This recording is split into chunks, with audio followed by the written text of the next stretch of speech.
आज तारीख है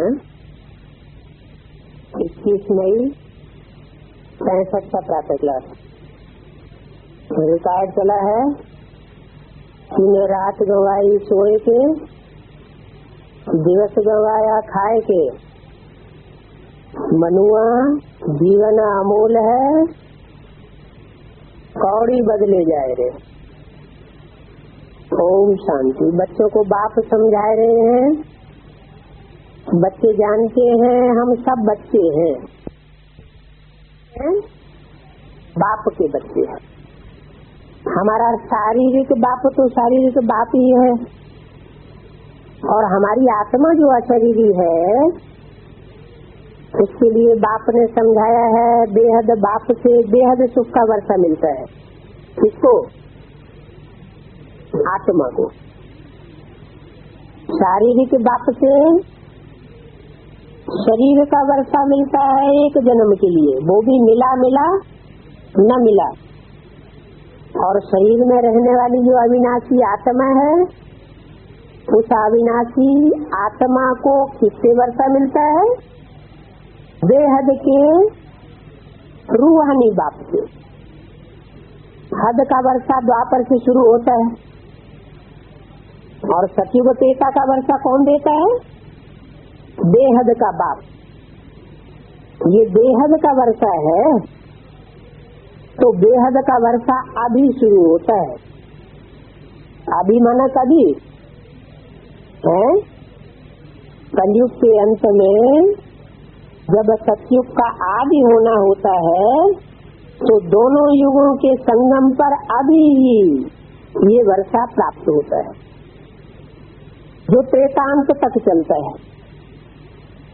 तुम अभी पुरुषार्थ करते हो भविष्य 21 जन्मों की प्रारब्ध के लिए, 84 जन्मों के लिए पुरुषार्थ नहीं करते हो। आत्मा 84 जन्मों से कनेक्टेड नहीं है तो, लेकिन जो पक्का वर्षा बाप से सुख का मिलता है, जिसमें दुख का नाम निशान नहीं, वो बेहद का वर्षा परमात्मा बाप बेहद का बाप आकर देता है। बाकी द्वापर कलयुग में जो मिलता है, वो अभी के पुरुषार्थ के संस्कार हमारे अंदर जो समा जाते हैं, वो पुरुषार्थ हम वहाँ द्वापर युग से जैसा जैसा करते हैं, वैसा वैसा हमको अगले जन्मों में प्राप्ति होती जाती है। तो वो पुरुषार्थ के भी संस्कार अभी हमारी आत्मा में भर रहे हैं। बेहद का पूरा हो जाता है, तब हद का वर्षा शुरू होता है द्वापर से। ये गुह्य बातें हैं ना। जानते हो, आधा कल्प हम हद के बाप से वर्षा लेते हैं और बेहद के बाप को याद करते आए। वर्षा लेते हैं सिर्फ आधा कल्प पर, और बेहद के बाप को याद कब से करते आए हैं? जब वो वर्षा खलास हो गया सुख का, तो फिर इसकी याद आती है कि हमको कितना सुख मिला था। वो सुख जब याद आता है दुख के टाइम में, तब बाप याद आता है। कितनी बुरी बातें हैं। आत्मा के संबंध में सभी बदलते हैं, इस शख्स की भी बात नहीं। सब आत्मा भाई भाई है, और वो है बाप। कहते भी हम सब आत्मा भाई भाई है। कब? 65 में जब ये वाणी पढ़ी जा रही थी, तब के लिए कहें, ब्रह्मा के तन से जब ये वाणी पढ़ी जा रही थी, तब के लिए कहें क्या कि हम सब आत्माएं भाई भाई हैं। अरे अभी तक भी भाई भाई की वृत्ति नहीं बन पाई है, तो 65 की तो पूरी बात ही नहीं लागू होती। इसलिए बोला वो है बाप। क्या बोला मुरली में? बना ब्रह्मा के तन में बैठा हुआ बोल रहा है, तो ये नहीं था, ये है बाप बेहद का। क्या बोला? वो है बाप। वो मानो आने वाला पार्ट है भविष्य में, जो आत्माओं का बाप आत्मिक स्टेज में बनकर के संसार के सामने प्रत्यक्ष होने वाला है। सब कहते हैं हम आत्मा भाई भाई हैं, यादगार कहाँ की है? जब हम बच्चों की संपन्न आत्मिक स्टेज बन जाए, देवधन का नाम निशान भी न रहे, फिर जब मनुष्य सृष्टि की रचना रची जाती है तो भाई बहन हो जाते हैं। क्या संगम युग में एक ऐसी स्टेज आती है हम सभी आत्माओं की कि हम आत्मा आत्मा भाई भाई अपन को अनुभव करेंगे। ये अनुभव बिल्कुल भूल जाएगा कि हम भाई बहन हैं। मना स्त्री पुरुष का भान, स्त्री पुरुष का चोला होते हुए भी बिल्कुल भूल जाएगा। और जब हम परम धाम से वापस आते हैं तो आत्मिक स्टेज तो होती है, लेकिन स्त्री और पुरुष का चोला मिलता है और ये भान फिर भी नहीं रहता। क्या मनुष्य सृष्टि रची जाती है तो ये भान नहीं रहता देह का, लेकिन फिर भी स्त्री पुरुष की याद रहती है। सृष्टि की रचना रची जाती है तो भाई बहन हो जाते हैं, तो ये नई रचना है ना। क्या ब्रह्मा की भी ये नई रचना है। जब ब्रह्मा की रचना कहा जाएगा तो हम आपस में भाई बहन है, और शिववंशी है तो आपस में भाई भाई है। तो पीछे फिर पर्दार बढ़ता है कब? द्वापर युग। अभी हमारे परिवार में बाप और बच्चे भाई बहन, दूसरा कोई संबंध नहीं टिकला। काका चाचा आदि सब पीछे बनते, पीछे बना कब से? द्वापर युग। इस समय बाप रचना रच रहे, बच्चे और बच्चियां हैं, दूसरा कोई संबंध नहीं है। क्या ज्ञान में आने के बाद अगर कोई की बुद्धि में नाना चाचा काका ताऊ बैठा रहता है तो इससे क्या साबित हुआ कि अभी उसने ज्ञान पूरा दिखाया नहीं है। जो आत्मिक स्थिति होनी चाहिए, जो भाई बहन की स्थिति होनी चाहिए, वो बनाई नहीं है। अभी तुम जीते जी भाई बहन बन जाते, ऐसे नहीं कि शरीर छोड़ देंगे तब शरीर का भान छूटेगा। नहीं, इस शरीर के रहते रहते ऐसी प्रैक्टिस करनी है कि हम ब्रह्मा के बच्चे आपस में भाई बहन अपन को महसूस करें। भले पति पत्नी से तो भी अंदर से ये भाव पक्का हो जाए कि हम एक परमात्मा बाप के बच्चे। जैसे मंदिर मस्जिद में जाकर के कहते हैं, गुरुद्वारों में भगवान से कहते हैं, हे भगवान हम आपके बच्चे हैं, तुम माता पिता हम बालक तेरे, तुम्हें वो माता च पिता बोलते हैं ना। तो जब भगवान को बाप बना दिया तो आपस में जो पति पत्नी है बोलने वाले तुम हमारे बाप हो, तो वो आपस में उनका क्या संबंध हो जाता है? भाई बहन। लेकिन भक्ति मार्ग में ये बात बुद्धि में नहीं आती। अभी बाप हमारी बुद्धि में ये बात पक्की करने आया है कि बच्चे अभी चैतन्य में परमात्मा बाप आया हुआ है। भक्ति मार्ग में तो जड़ मंदिर होते हैं, जड़ मूर्तियां होती है, वहाँ तो बाप प्रैक्टिकल में होता ही नहीं, जड़ मूर्ति रखी होती है। तो वो भाषणा प्रैक्टिकल में नहीं आ सकती। यहाँ ये भाषणा तुम्हारी बुद्धि में प्रैक्टिकल में आती है कि हम आपस में भाई भाई या भाई बहन है, तो तुम भाई बहन बन जाते हो। दूसरे कोई संबंध से ताल्लुक नहीं है।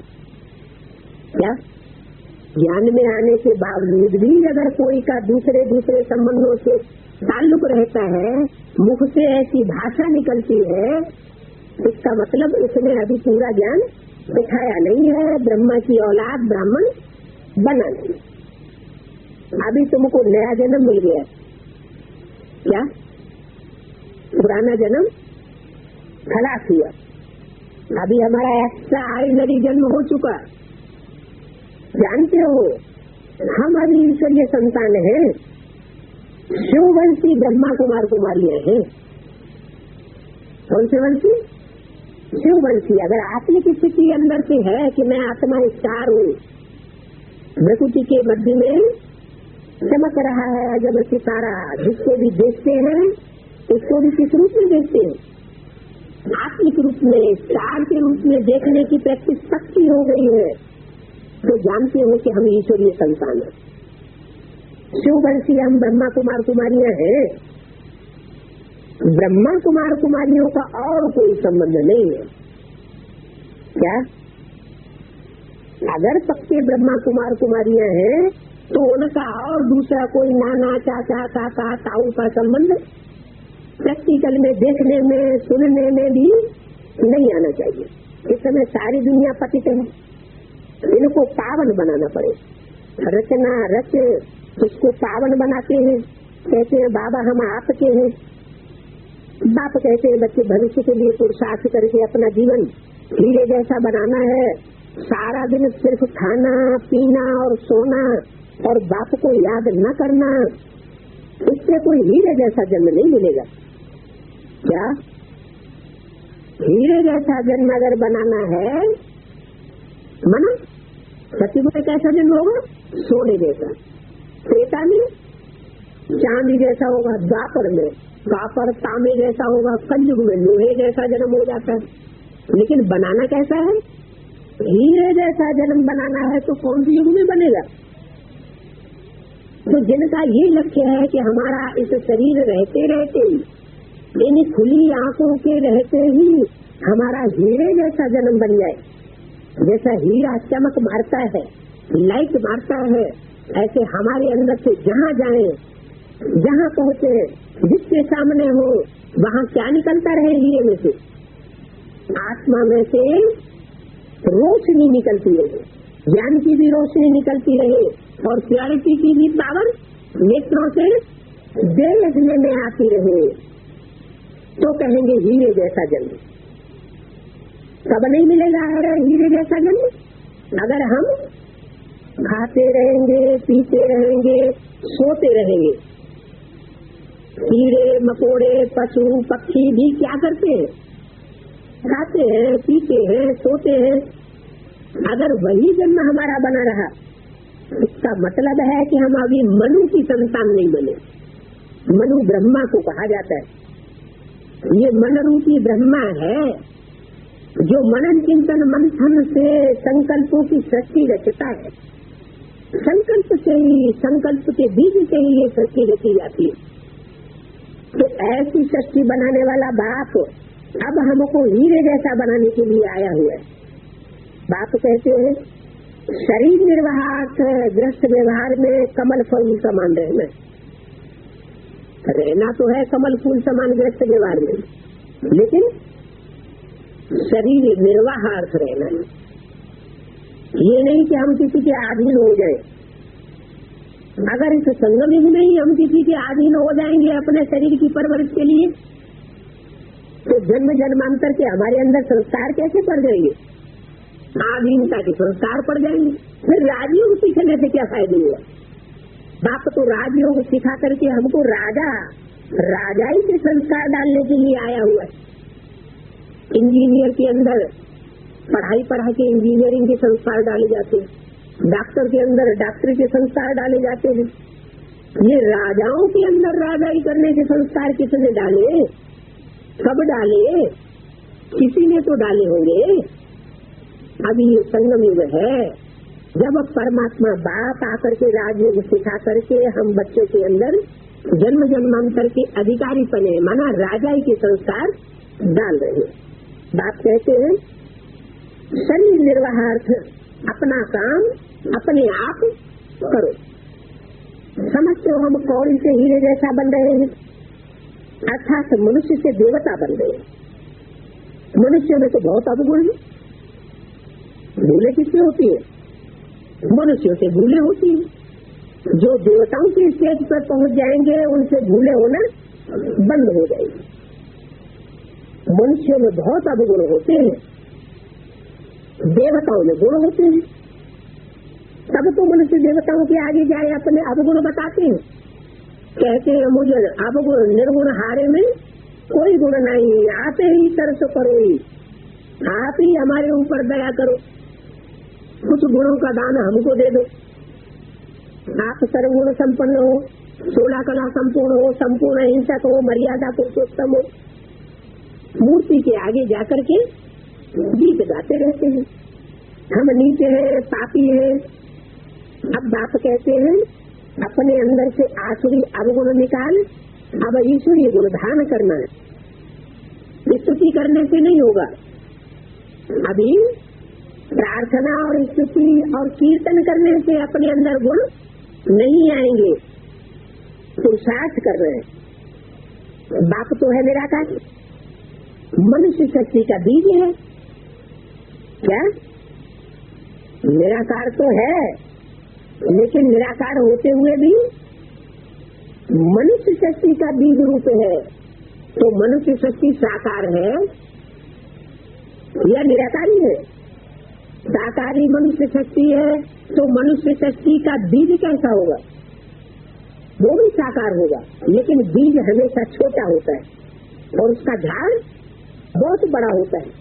तो इतनी बड़ी मनुष्य शक्ति का बीज, जितनी बड़ी मनुष्य शक्ति है उसी हिसाब से उसका बीज बहुत सूक्ष्म है। मनुष्य शक्ति का बीज रूप वो सत्य भी है। क्या सत्या है? इसलिए सत्य के आदमी किसका राज्य होता है? सत्यनारायण का। कथा किसकी कही जाती है? सत्यनारायण की कथा कही जाती है। तो सत्यनारायण के द्वारा सचखंड की स्थापना परमात्मा बाप आकर के कराता है। वो सत्य है और चैतन्य भी है। क्या जड़ बीज नहीं है, चैतन्य है। चैतन्य किसे कहा जाता है? जो बोलता चालता हो उसे चैतन्य कहा जाता है। जड़ चीज थोड़ी बोलेगी न चलेगी। तो बोला वो सत्य है, चैतन्य है और ज्ञान का सागर है। सारी मनुष्य शक्ति उस बीज में समाई हुई है। जैसे आम का बीज होता है, उस बीज के अंदर आम का सारा ही तत्व समाया हुआ है।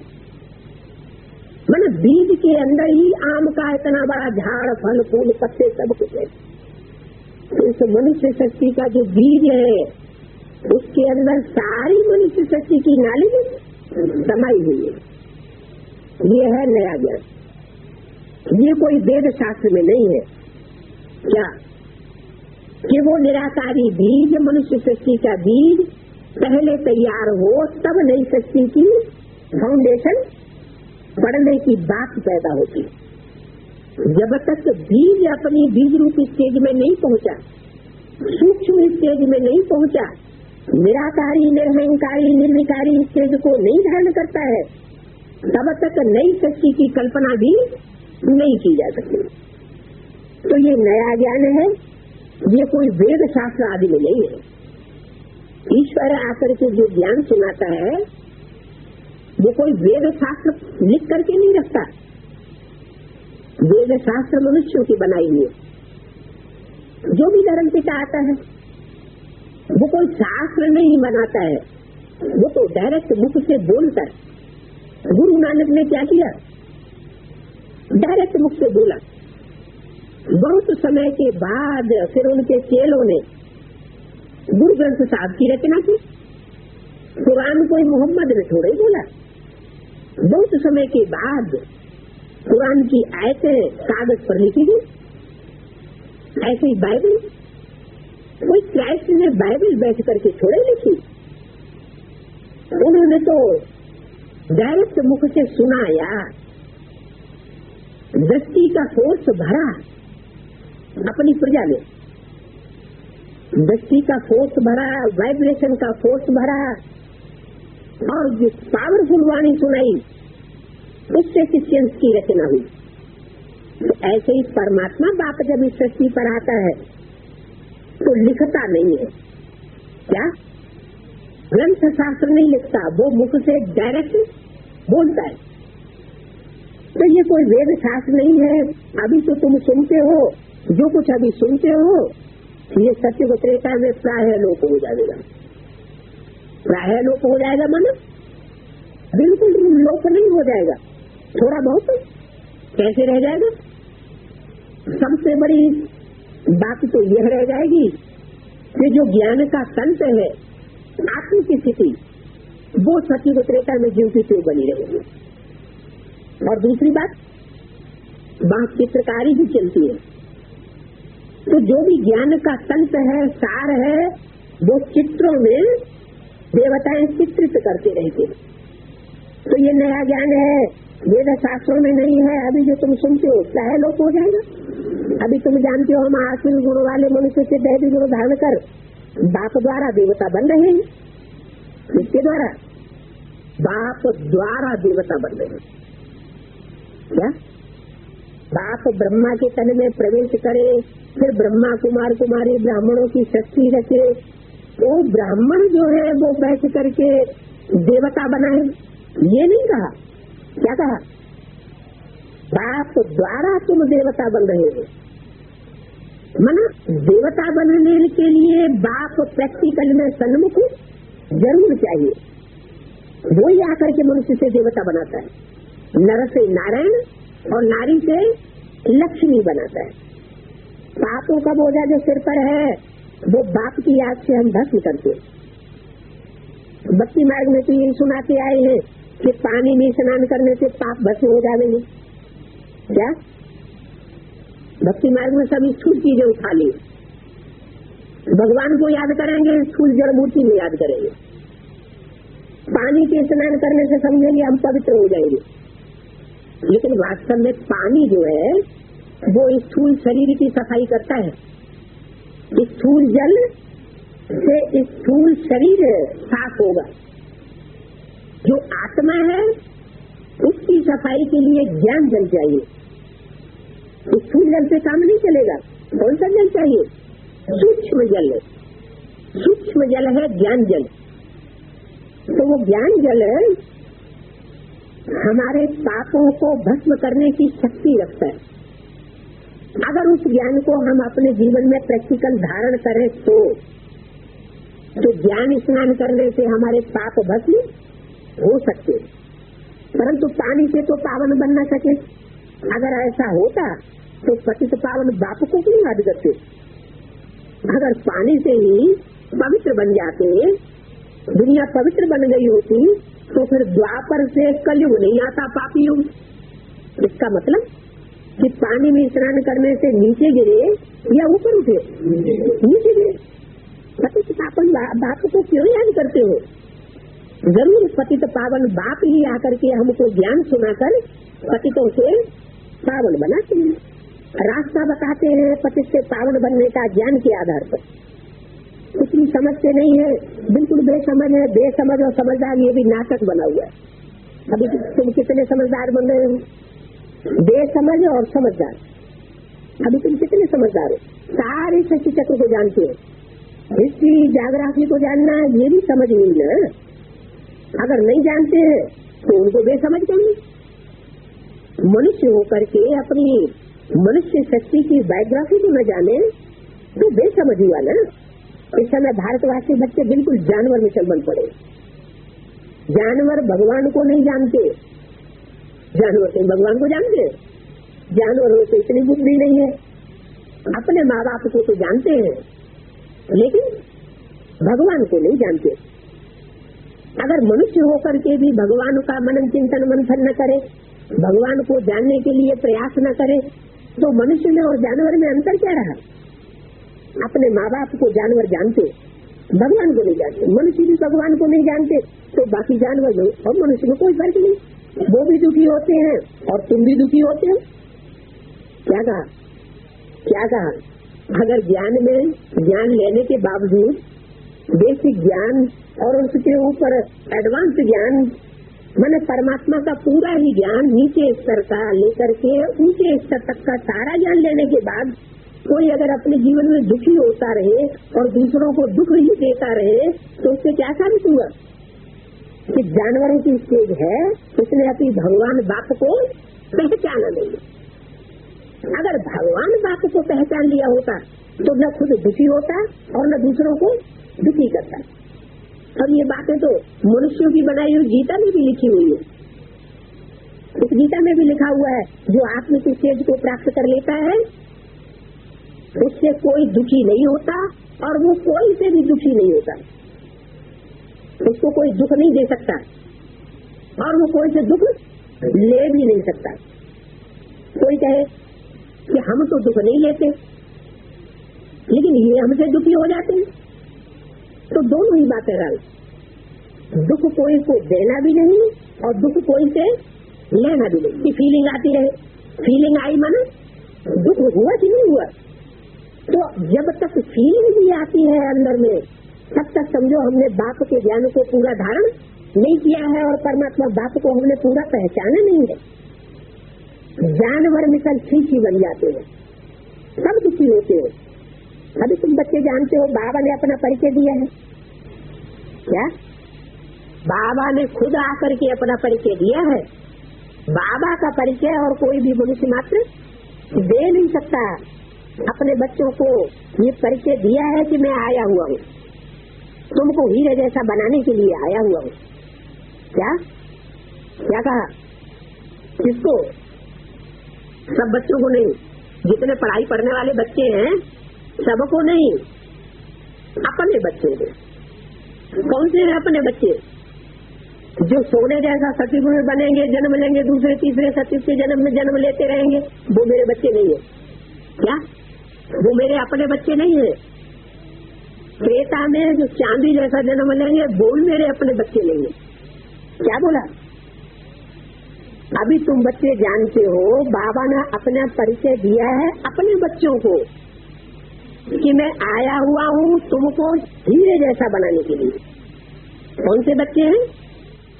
जो हीरे जैसा बनते हैं वो मेरे बच्चे हैं। मेरी पढ़ाई पढ़े और हीरे जैसा बन न पाए, मैंने इसी जन्म में पूरा वर्षा न ले पाए और सचिव में 2-4 जन्म के बाद जन्म ले जाके, तो वो मेरे बच्चे वहाँ हीरे जैसा जन्म ही नहीं होगा। तो हीरे जैसा जो जन्म लेने वाले बच्चे हैं वो मेरे बच्चे हैं, उनको मैं आकर के परिचय देता हूँ। तुमको हीरे जैसा बनाने आया हुआ हूँ। ऐसे नहीं कि यहाँ से सुनकर गए, खाया पिया और खड़ा, जैसे आगे चलते थे तो वो तो कौड़ी जैसी लाइफ थी और अभी हीरे जैसा जन्म हमको मिला हुआ है।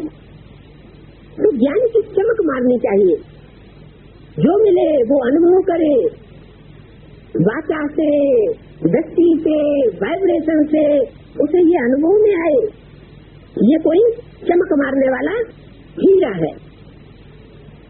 आगे जैसे चलते थे वो तो कौड़ी जैसी लाइफ थी। क्या कौड़ी में, कौड़ी के अंदर तो अंधेरा ही अंधेरा होता है, कौड़ी थोड़ी चमक मारती है। देवताओं की हीरे जैसी लाइफ है। कौन से देवताओं की? सतयुग में जाकर जो कम जन्म लेंगे 84 जन्म से, उनकी हीरे जैसी लाइफ नहीं कहेंगे। जो अभी संगम युग से ही ऐसी स्टेज को पकड़ ले कि न किसी से दुखी हो और न किसी को दुख दे, उनकी हीरे जैसी लाइफ, वो स्वर्ग में सुख भोगते हैं। 16 कला संपूर्ण चित्र भी है ना। किसका चित्र है? लक्ष्मी नारायण का चित्र। इसलिए बाबा ने बोला कि लक्ष्मी नारायण के चित्र में फीचर्स नहीं बदलने चाहिए। क्या? अगर फीचर्स बदलते रहेंगे लक्ष्मी नारायण के तो इससे साबित है कि जिन्होंने फीचर्स बदले हैं वो असली लक्ष्मी नारायण के बच्चे नहीं है। वो कम जन्म लेने वाले जो दूसरे लक्ष्मी नारायण का टाइटल लेने वाले पैदा होंगे ना, उनके परिवार के, उनकी प्रजा के बच्चे। इसलिए लक्ष्मी नारायण का चित्र जो बाबा ने बनवाया है साक्षात्कार से, वो चित्र कभी चेंज, उसके फीचर्स चेंज नहीं करने चाहिए। आगे तुम ये नहीं जानते थे कि हम ही सुखी थे और हम ही अभी दुखी बने। हम ही स्वर्ग में देवताएं थे सुखी और अभी हम नरक में आकर के मनुष्य बन चुके, दुखी हो चुके। हमने 84 जन्म कैसे लिए ये अभी तक हम जानते ही नहीं थे। अब मैं बताता हूँ। क्या?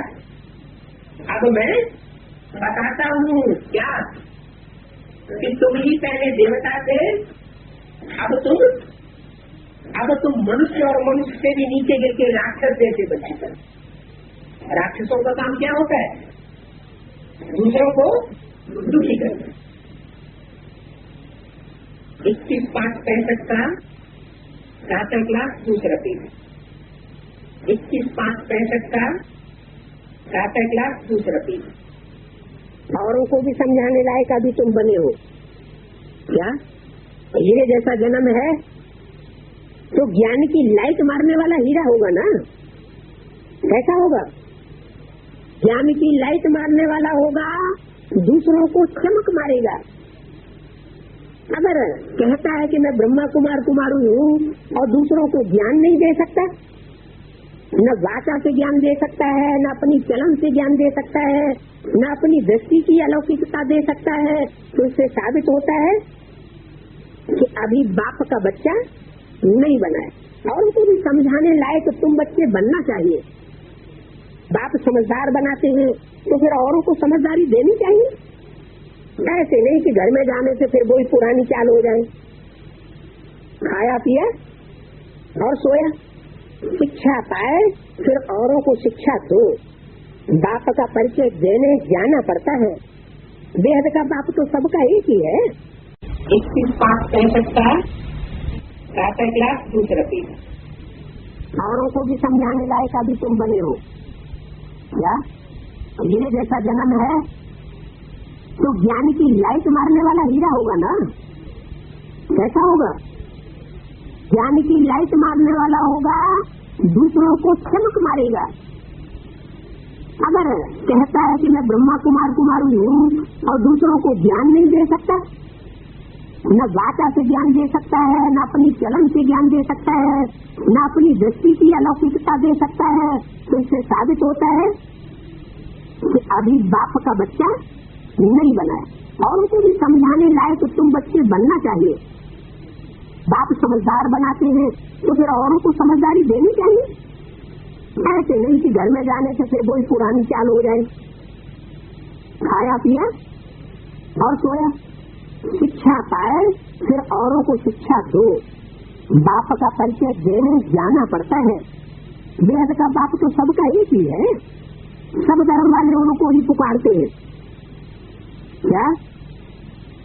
ऐसा कोई धर्म वाला नहीं होगा जो अपने धर्म पिता को ही याद करता हो और धर्म पिता का भी जो बाप है, बापों का भी बाप उस गॉड फादर को याद न करता हो।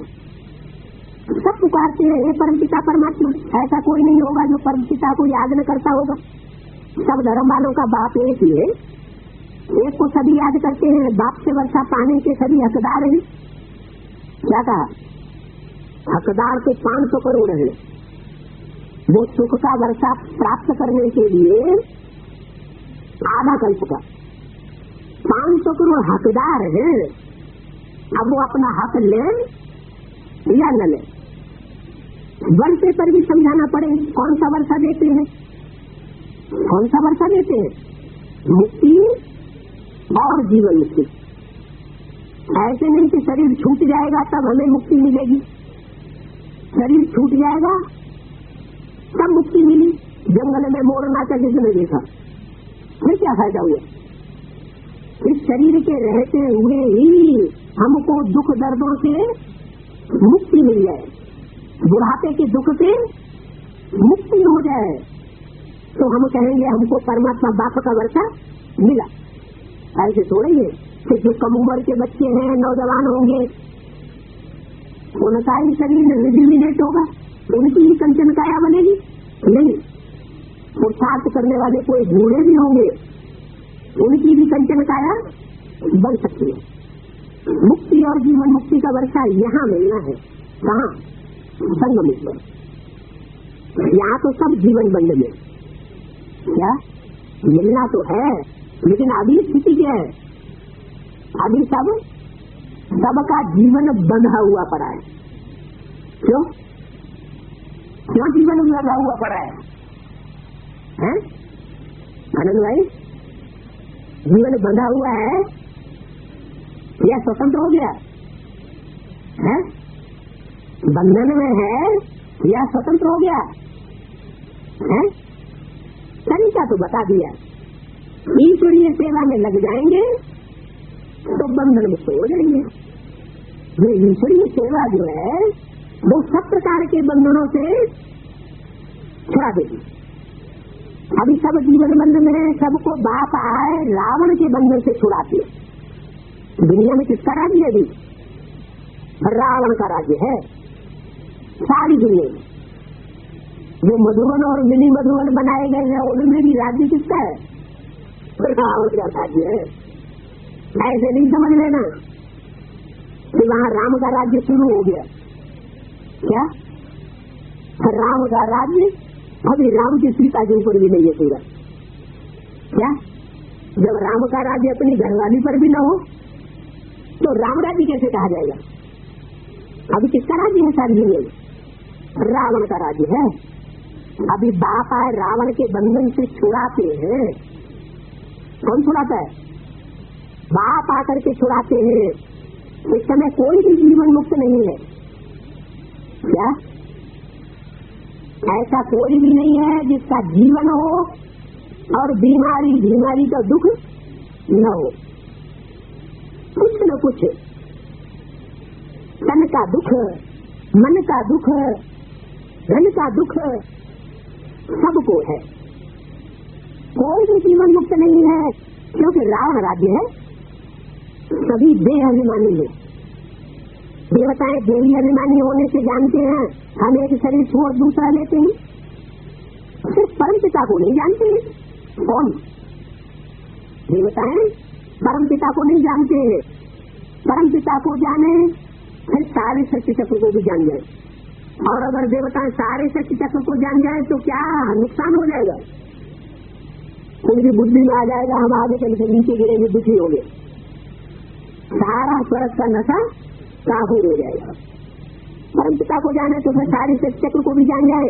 त्रिकालदर्शी अभी तुम सिर्फ तुम बनते हो। जब देवताएं भी त्रिकालदर्शी नहीं है तो उनकी जो वंशावली आई है इस्लामी, बौद्धिक, क्रिश्चियन, एक के बाद एक आते रहे चंद्रवंशी, वो कैसे बनेंगे? देवताएं ही जब त्रिकालदर्शी नहीं होते तो चंद्रवंशी, इस्लाम वंशी, बौद्धि वंशी जो दूसरे धर्म वाले आए हैं वो भी त्रिकालदर्शी कैसे बन सकते हैं? उनकी जो वंशावली आती है उनमें भी ये ज्ञान होता नहीं है तो फिर दूसरों में कहाँ से आएगा? देने वाला भी एक ही है। ये सहज राजयोग की नॉलेज और कोई को हो ही नहीं सकती। देवी देवता धर्म का शास्त्र भी तो होना चाहिए। तो ब्राह्मणानुसार फिर उनको शास्त्र बनाने पड़ते हैं। उनको है देवताओं को द्वापर युग से देवी देवता सनातन धर्म के शास्त्र भी बनाने पड़ते हैं। फिर गीता भागवत ऐसे ही बनते रहेंगे जैसे कनकपुर बने थे। ग्रंथ भी ऐसे ही बनेगा। अभी ग्रंथ कितना बड़ा हो गया है? नहीं तो पहले हाथ से लिखा हुआ बहुत छोटा सा ग्रंथ था, अभी वृद्धि में लाया है। ये भी ऐसे इनका भी अगर ग्रंथ बैठ बनाए तो बहुत बड़ा हो जाएगा। इनका ईश्वर बाप आकर के जो नाले सुनाते हैं उसका अगर ग्रंथ बनाए बहुत बड़ा हो जाएगा। परंतु उनको शार्ट किया जाता है। पिछाड़ी में बाप दो अक्षर कह देंगे। क्या कह देंगे? मन मना भव मत व्याधि भव। मेरी याद करो और मेरी याद में कर्म करो। बस मैं तुमको सभी वेदों शास्त्रों का सार सुनाता हूँ तो जरूर नाम तो लेना पड़ेगा। फलाना शास्त्र में ये बातें हैं। जब शास्त्रों का सार सुनाता हूँ तो कौन से शास्त्र में क्या सार की बात है उस शास्त्र का नाम तो लेना पड़ेगा ना। फलाने शास्त्र में ये बातें हैं तो भगवान बाप जब आते हैं तो बेसिक नॉलेज सुनाते हैं तो भी रिफर करते हैं इसको हद के वेद शास्त्रों को। और जब बेहद का एडवांस नॉलेज देते हैं तो भी किसको रिफर करते हैं? वेद शास्त्रों के साथ साथ जो ब्रह्मा मुख से मुरलियां सुनाई गई है उन मुरलियों को भी रिफर करते हैं। इसलिए बोला सभी वेद शास्त्रों का सार सुनाता हूँ तो जरूर नाम तो लेना पड़ेगा। किसका? मुरलियों का। ऐसे कोई नहीं कह सकते जैसे भगवान बाप तुम्हारा आया हुआ है तो हमारी मुरलियां क्यों पड़ता है, हमारी मुरलियों का रेफरेंस क्यों देता है? नहीं, भगवान बाप आएगा तो गीता माता का नाम के जरूर आएगा। गीता माता तो माता है ना, माता के बगैर रचना कैसे होगी? भारत का धर्म ही एक है, बाकी ये किस धर्म का शास्त्र है कोई सिद्ध नहीं कर सकता। भारत का शास्त्र है गीता। गीता भी सर्वशास्त्र में शिरोमणि गाई जाती है। क्या सब शास्त्रों में शिरोमणि है? गीता की महिमा तुम एक्यूरेट जानते हो, तुम जानते हो गीता की महिमा एक्यूरेट, और दूसरे धर्म वाले एक्यूरेट महिमा नहीं जानते हैं, बल गीता से बात आकर स्वर्ग रखते हैं। भारत के शास्त्र को मान बहुत मिलता है। क्या कहा? गीता से बात आकर स्वर्ग रखते हैं, ऐसे ही बिना गीता के नहीं रच देते। गीता से बात आकर स्वर्ग रचते हैं। मैंने किसका आधार लिया? गीता का आधार लिया। तो गीता के जड़ गीता का आधार लेते, जड़ गीता का आधार नहीं लेते। वो शास्त्र तो होते हैं जड़, और हमारा शास्त्र माना शासन करने वाला जो है वो गीता भी चैतन्य है। जिस चैतन्य गीता माता के द्वारा स्वर्ग की स्थापना होती है, तो बल गीता से बाप आकर स्वर्ग बनाते हैं। भारत के शास्त्र को मान बहुत मिलता है, परंतु गीता का भगवान कौन था उनको न जानने के कारण झूठा कसम उठाते रहते, न असली गीता को जानते कि गीता माता कौन है, और न जानते हैं कि गीता पति भगवान कौन है प्रैक्टिकल में। तो झूठा कसम उठाते रहते हैं। यथा राजा अथवा यथा प्रेसिडेंट सब झूठा कसम उठाते। बाबा ने बहुत बार समझाया कि ये झूठा कसम उठाते हैं। अच्छा, कोई ने ना समझा ना माना तो फिर वो काट करनी चाहिए क्या? उस बात का काट करना चाहिए, चुप होकर के थोड़ी बैठ जानी चाहिए, फिर से लिखना चाहिए। तुम जो कसम उठाते हो वो तो झूठा कसम है। इस झूठी कसम उठाने के कारण ही ये करप्शन भ्रष्टाचार आदि हुआ है। अब इनको करप्ट करो। भगवान ने तो ऐसा कहा नहीं है कि मैं सर्वव्यापी हूँ। मैं एक व्यापी बनकर इस सृष्टि पर आता हूँ या सर्वव्यापी बनकर के आता हूँ? अगर सर्वव्यापी बनकर के आऊंगा तुम तो सबको याद करने लग पड़ोगे, तो बुद्धि विचारी बनेगी या अविचारी बनेगी? बुद्धि एकाग्र होगी या भटक जाएगी? भटक जाएगी। मैं तो एक व्यापी होकर के आता हूँ। बच्ची ने प्रश्न पूछा, शिव बाबा जब इधर आते हैं मुरली चलाने तो परम धाम में होते हैं? कोई कहे बाबा ने ये क्या बात बदल दी? बदल रहा दी, पक्की बात बताते हैं ना कि मैं एक व्यापी होकर आया हूँ। तो जब ऊपर से नीचे एक में प्रवेश कर गया तो ऊपर कहाँ बैठा? ऊपर थोड़े जाएंगे। हाँ, बुद्धि योग से ऊपर हो सकता है, बाकी प्रवेश तो मुकर्रर रखने आकर करता है। तो बच्ची ने पूछा कि मुरली चलाने जब आप आते हैं तो परम धाम में हैं? परम धाम छोड़ देते हैं या परम धाम में होते हैं? बाबा कहते हैं इस समय तो हमें बहुत काम करने पड़ते हैं।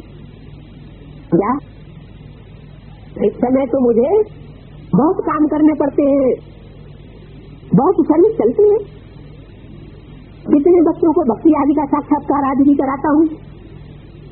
अरे 63 जन्म द्वापर कलयुग में तो भक्ति मार्ग के साक्षात्कार भक्तों को कराता रहा ना, तो कहाँ जाना पड़े? हाँ, वो अपनी उसी स्टेज में पहुँच करके उन भक्तों को नौदा भक्ति का साक्षात्कार कराता हूँ। इस समय मैं बहुरूपी हूँ। क्या बहुरूपी हूँ? बहुरूपी अच्छे से मनुष्यों ने समझा है, सब उन्हीं के रूप है। उल्टा समझ लिया, उल्टा समझ लिया है तो उल्लू बन पड़े।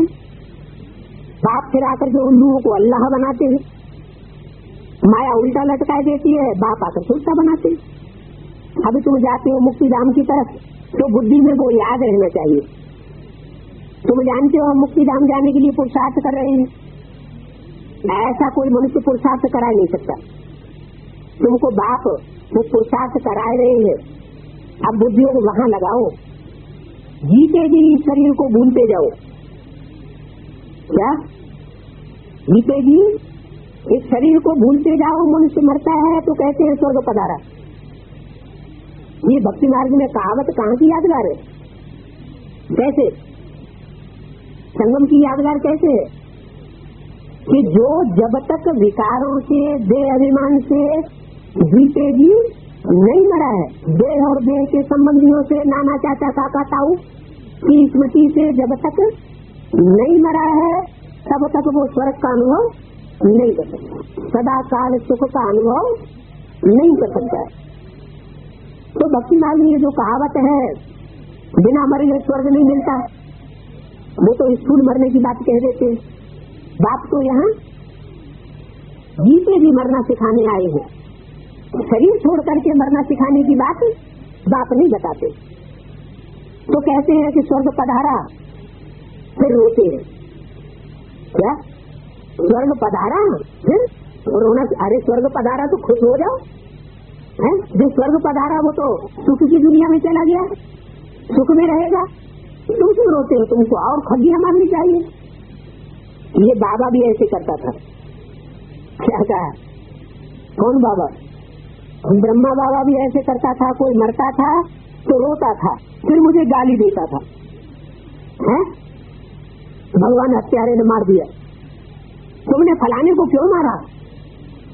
मेरे को गाली देता जाता था और पूछता जाता तुमने फलाने को क्यों मारा? पता नहीं था ना। अभी तुमको पता हो गया है कि अब हमको खुशी से जाना है, हम स्वर्ग में जाने लायक बन गए हैं। बाप के जो सपूत बच्चे होंगे वो ही बाप के मददगार बन सर्विस करेंगे। क्या स्वर्ग में ले जाने की जो सर्विस है और स्वर्ग में जाने की जो सेवा है, पुरुषार्थ है, वो कौन बच्चे करेंगे? जो सपूत बच्चे होंगे वो ही बाप के मददगार बनेंगे। स्वर्ग में ले जाने की सर्विस दूसरों की करते रहेंगे, नहीं तो क्या करेंगे? हम भी शरीर छोड़ देंगे, फिर अगले जन्म में जाकर के फिर पुरुषार्थ करेंगे, फिर जाकर के स्वर्ग में जाएंगे। इस जन्म में स्वर्ग हमें नसीब होने वाला नहीं है। तो सर्विस हुई है, डिसर्विस हुई। अरे वो लौकिक बाप ज्यादा बड़ा, ज्यादा अच्छा, या पारलौकिक बाप ज्यादा बड़ा और ज्यादा अच्छा? किस आधार पर? वो लौकिक बाप तो हमें इस जन्म में ही वर्षा दे के जाता है, वो लौकिक टीचर तो हमें इस जन्म में ही पढ़ाई करा के जाता है, तो हम मास्टर, डॉक्टर, इंजीनियर इसी जन्म में बन जाते हैं। तो जो बेहद का टीचर है, बेहद का गुरु है, बेहद का बाप है, वो अगर इसी जन्म में हमें दे करके नहीं जाएगा वर्षा सुख शांति का, मुक्ति, जीवन मुक्ति का, तो फिर बड़ा काय का हुआ? बस 21 जन्म का देता है, लेकिन हमें पता चलना चाहिए ना प्रैक्टिकल में। इसी जन्म में हमें प्राप्ति कुछ भी नहीं हुई, अगले जन्म में मिल जाएगा, विश्वास कौन करेगा? है कोई बच्चा पढ़ रहा हो, कह रहा हो हम डॉक्टर बनेंगे, डॉक्टर की पढ़ाई पढ़ रहे हैं, और डॉक्टर की पढ़ाई पढ़ाने वाला कहेगा अगले जन्म में डॉक्टर बन जाओगे, इस जन्म में तुम पढ़ते रहो, तो उसे खुशी करेगी? उसे नशा आएगा? नशा नहीं आएगा। तो हमको खुशी से जाना है। सपूत बच्चे जो होंगे वो बाप के मददगार बन सर्विस करेंगे, तो कब डिसर्विस नहीं करेंगे। क्या माना? उल्टा उल्टा ज्ञान सुनाकर कभी डिसर्विस नहीं करेंगे कि बाप की नीति ना हो जाए लौकिक बाप के मुकाबले। अगर कोई डिसर्विस करते हैं वो अपनी डिसर्विस करते हैं। बाप कहते हैं नीचे बच्चे ये टाइम बहुत वैल्यूबल है। क्या ये टाइम जो संगम युग का समय है वो बहुत वैल्यूबल है।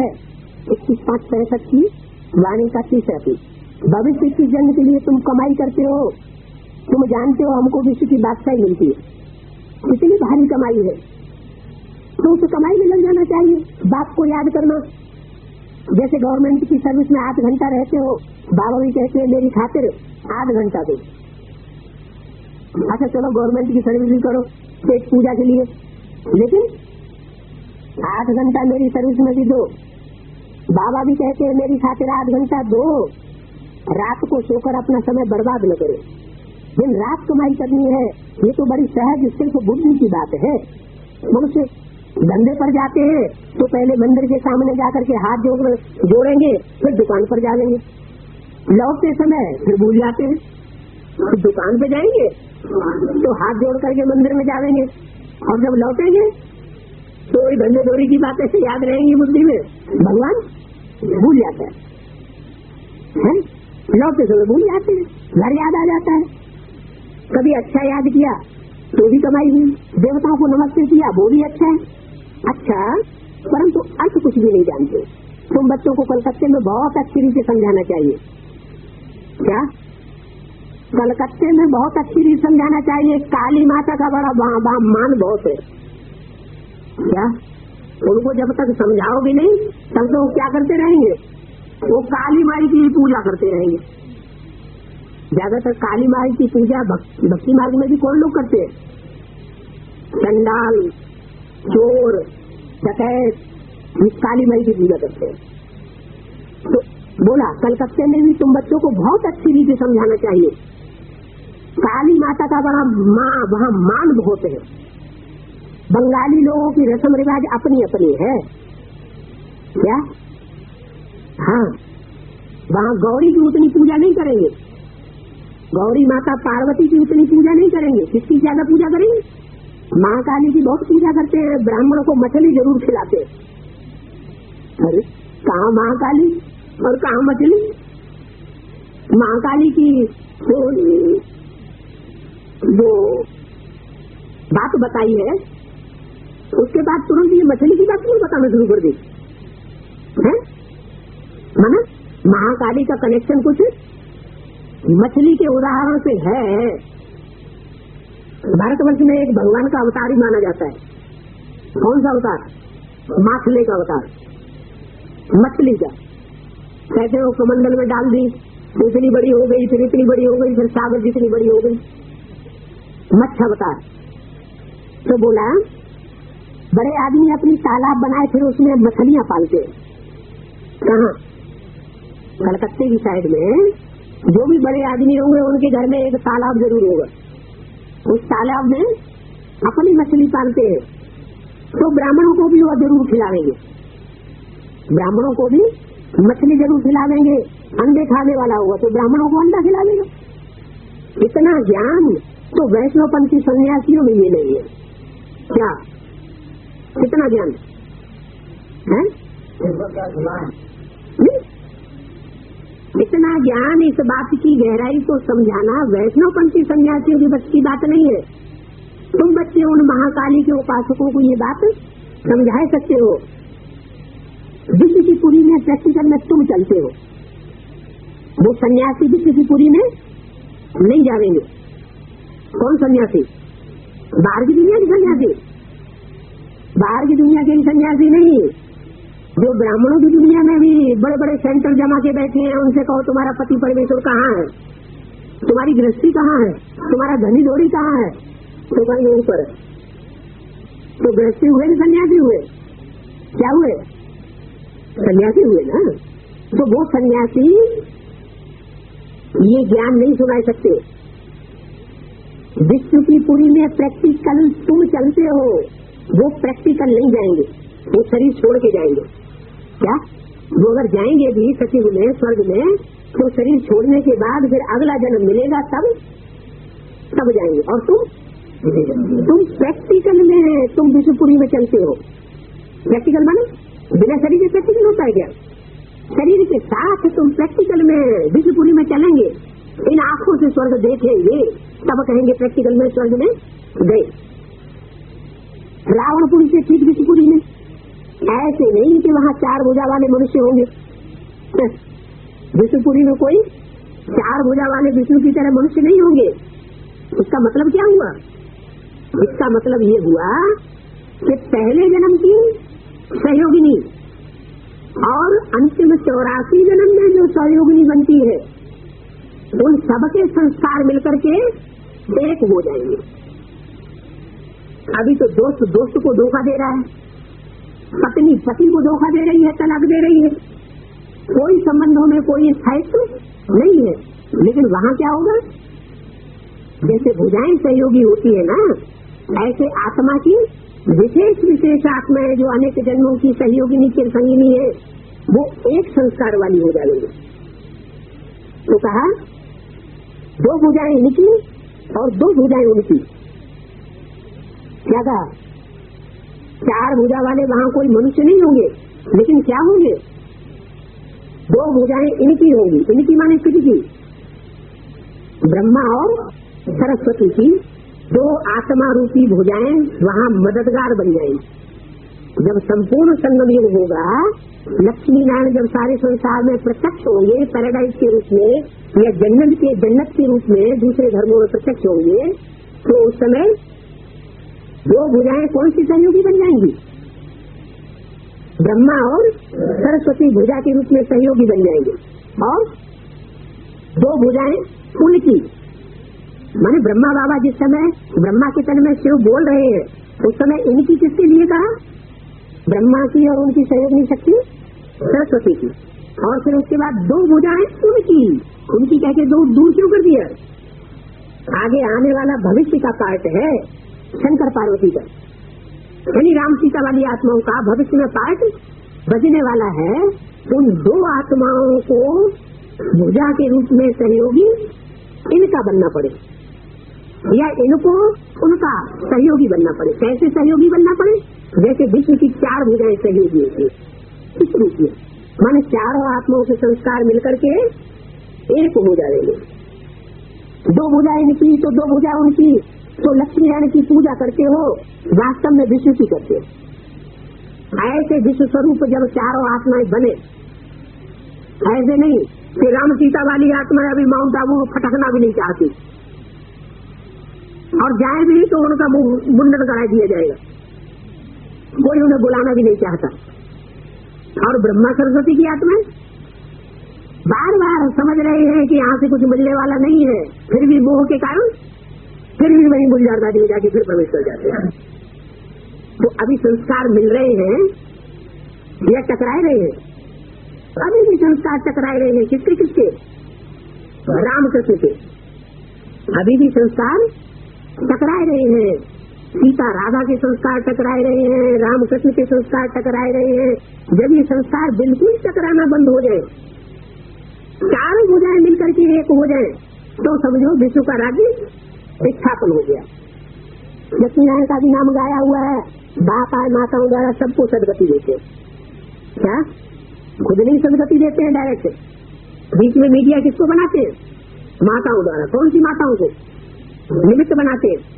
सबसे पहले तो निमित्त बने ब्रह्मा की टोली, ब्रह्मा माता जगदम्बा के रूप में। फिर निमित्त बने वैष्णो देवी, पार्वती माता। तो बाप आए माताओं के द्वारा सबको सदगति देते हैं जगदम्बा। फिर वही राज राजेश्वरी बनती है, माँ की पूजा होती है।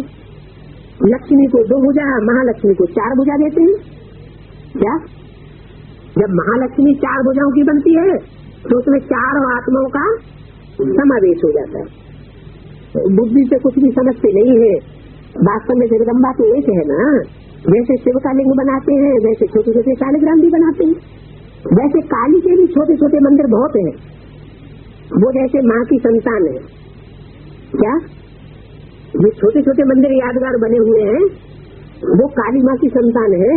जगदम्बा भी आयरन एज, तो तुम भी आयरन एज में जाते हो। माँ काली रूप कब पकड़ती है जगदम्बा? जब आयरन एज में जाती है। कब आयरन एज में जाती है? जब जगदम्बा कही जाती है शूटिंग पीरियड में। शूटिंग पीरियड में जगदम्बा तामसी भी बनती है।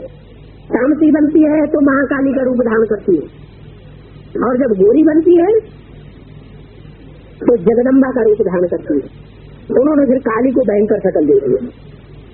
क्या भयंकर कर्म को उन्होंने भयंकर शकल के रूप में दिखाई दिया है। तुमको अपना बनाते हैं, उसको ही बलि चढ़ना कहा जाता है। क्या काली माई ने आकर के तुमको अपना बनाया है, तो उसी को कहा जाता है बलि चढ़ना।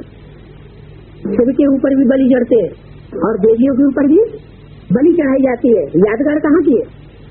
तन मन धन समय संपर्क संबंध सब प्रकार से बलि चढ़ाई जाती है। तुम बलि चढ़ते हो शिव पर। क्या कहा? तुम काली माई पर बलि नहीं चढ़ते हो, तुम बलि चढ़ते हो हैं किन पर? तुम पर है, इस ब्रह्मा पर नहीं। इस ब्रह्मा पर बलि नहीं करते हो।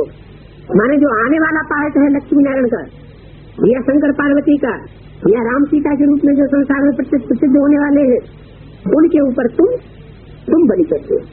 तो बाप समझते हैं अभी टाइम वेस्ट नहीं करना चाहिए, धंधा आगे धन करो। अगर पैसा तुम्हारे पास काफी है खाने के लिए तो फिर जास्ती माथा क्यों मारते हो? पाँव और पेट के लिए अन्न चाहिए, बाकी तो सब यही मिट्टी में मिल जाएगा, या तो चोर ले जाएगी, या तो आग जला देगी, या तो भूकंप में दबा रह जाएगा।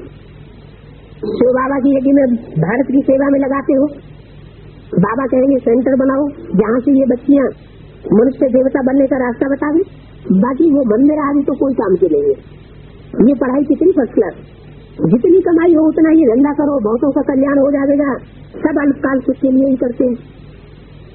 क्या दुनिया में जो कोई जितना पुरुषार्थ कर रहे हैं काहे के लिए कर रहे हैं? अल्पकाल के लिए कर रहे हैं। बाप कहते हैं भले लाख करोड़ कमा लो, परंतु काम ऐसा करो जिससे भारत पावन बने। लाख करोड़ कमा करके उस पैसे से क्या करो, कैसा काम करो जिससे ये भारत पावन बन जाए, हेल्दी बने। पर इसके लिए पूरा वर्षा लेते कौन पूरा वर्षा लेते? तुम माना तुम किससे कहा जाता है? जो सन्मुख बैठा हुआ। तो बाप जिन बच्चों के सन्मुख बैठ करके पढ़ाई पढ़ाते हैं, उन बच्चों को बता रहे हैं कि तुम अभी पूरा वर्षा लेते।